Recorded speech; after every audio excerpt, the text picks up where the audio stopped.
Bonjour à tous et bienvenue dans ce point express. Pour désigner leur pays, le japonais utilise le terme de Nihon. Mais il arrive que dans les documentaires, dans les livres et autres médias, on entend parler, pour désigner du Japon des Japonais, du terme de Nippon. Alors est-ce que c'est une déformation de langage? Est-ce que c'est une ancienne version de Nihon? Eh bien non, les deux sont aussi justes, Nihon et Nippon, pour désigner le Japon.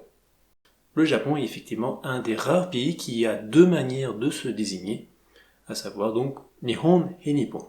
En kanji, c'est composé de Hi, le soleil, Hon, l'origine. Bref, le pays du soleil levant. Ça, je pense que vous le savez déjà. Mais les deux lectures vont évoluer avec le temps. Quand les Européens arrivent au Japon au XVIe siècle, ils notent une utilisation plus fréquente de Nippon. Plus tard, c'est Nihon qui va dominer dans les usages.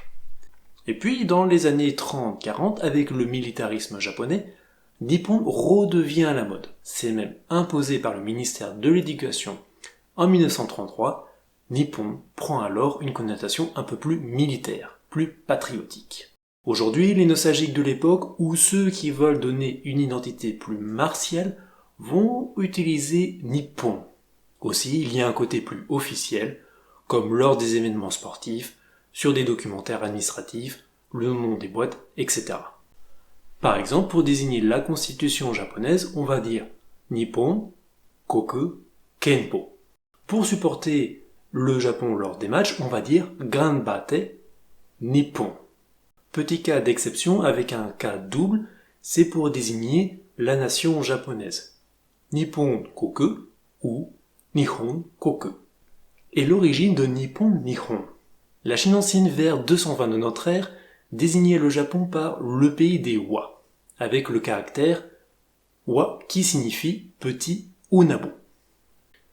On dirait que dès le début, le Japon et la Chine pouvaient pas trop s'apprécier, Il fut remplacé par un caractère chinois différent, Wa, le kanji de la paix-harmonie, caractère qui fut adopté au Japon pour baptiser le premier royaume du Japon, le Yamato.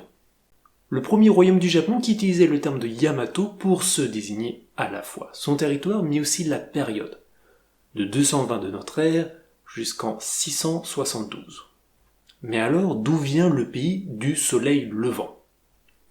Ça commence avec le prince Shōkoku Taeshi, qui écrit une missive au début du 7e siècle pour l'empereur de Chine, avec les termes de l'empereur du soleil levant à l'empereur du soleil couchant. Et en japonais, ça donne Hinomoto.